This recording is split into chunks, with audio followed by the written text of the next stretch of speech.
والضحیٰ بھی تو ہے روشن چہرے والا. کس سے مشہور کیا؟ صادق امین. اگر آپ مجھ سے سوال کرو، میں ممبر رسول پہ بیٹھا ہوں کہ مولانا صاحب سارے دین کو 2 لفظوں میں بتاؤ، ساری شریعت کو، تو میرے پاس 2 لفظ ہیں، سچائی اور امانت داری.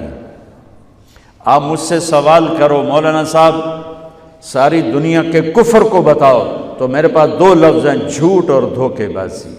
جھوٹ اور خیانت، پوری دنیا کا کفر ان کے اندر چھپا ہوا ہے. سچائی اور دیانتداری، پوری دنیا کا اسلام اس کے اندر چھپا ہوا ہے. دیانت اور سچائی یہ بیج کی طرح ہے، اور پورا اسلام پھر باغ بن کے پھلتا پھولتا ہے. جھوٹ اور دھوکہ یہ بھی بیج کی طرح ہے، پھر اس سے کفر کا جنگل کانٹوں بھرا جنم لیتا ہے. میرے معاشرے سے جھوٹ نکل جائے، دھوکہ نکل جائے، یہ پاکستان جنت کا ٹکڑا ہے. اور یہ حکومت کے بس کا نہیں ہے کہ وہ سب کو سچ بلوائے. یہ مجھے کرنا ہے، یہ مجھے کرنا ہے، میں نے اور آپ نے اس کو شروع کرنا ہے. حضرت جریر بن عبداللہ یہ یمن کے شہزادے تھے، آخری حج پہ مسلمان ہوئے. اپنے نوکر سے فرمایا گھوڑا خرید کے لا، میں پیسے یہاں پیمنٹ کروں گا. وہ منڈی میں گیا، 300 روپے کا گھوڑا لے کر آیا. جب انہوں نے گھوڑوں کو دیکھا تو وہ قیمتی تھا، مالک کو پتہ نہیں تھا، اور یہ گھوڑوں کی نسل کے پہچاننے والے اس سے کہنے لگے تیرے گھوڑے کے 400 کر دوں؟ کر دو. بڑا حیران ہو کے دیکھنے لگا، بھائی ہے کہ آپ تو مجھے چیز خریدنی ہے تو میں گھٹاتا ہوں، اور اجمل نے بیچنی ہے تو یہ اس کی قیمت بڑھاتا ہے، اور یہاں خریدار کہہ رہا ہے 400 کر دوں. وہ کہنے لگے کر دو. کہ 500 کر دوں؟ کہنے لگا کر دو. کہ 600 کر دوں؟ وہ تھوڑا تھوڑا گھبرانے لگا، بھئی یہ چکر کی ہے. 700 کر دوں؟ 800 کر دوں؟ وہ کہنے لگا حضور تسی لینا تو لو، پر میرا مذاق تھا نا، تسی اٹھاؤ. کدی لین والے بھی پیسے بتائے، تسی میں نے 300 دے میں جاواں. کہنے کہ اس کو 800 دے دو اور گھوڑا باندھ دو. وہ حیران، خوشی سے چھلانگے مارتا ہوا گیا. تو جب وہ چلا گیا تو نوکر نے پوچھا میں جب 300 میں سودا کر کے آیا تھا تو 500 کس خوشی میں بڑھائے؟ فرمایا میرے بھائی اس کے گھوڑے کی قیمت 800 تھی، 300 نہیں تھی، اور میں نے نبی کے ہاتھوں میں ہاتھ دے کے یہ وعدہ کیا تھا زندگی بھر کسی کو دھوکہ نہیں دوں گا، سب کی خیر خواہی چاہوں. تو بھائیو میرے اداروں میں کس ٹیلنٹ کی کمی نہیں، صلاحیتوں کی کمی نہیں، دیانت کی کمی ہے، قوت عمل کی کمی نہیں، سچائی کی کمی ہے. حجاج بن یوسف ایک ظالم گورنر گزرا ہے، اس کے خلاف بغاوت ہوئی، وہ ناکام ہو گئی. تو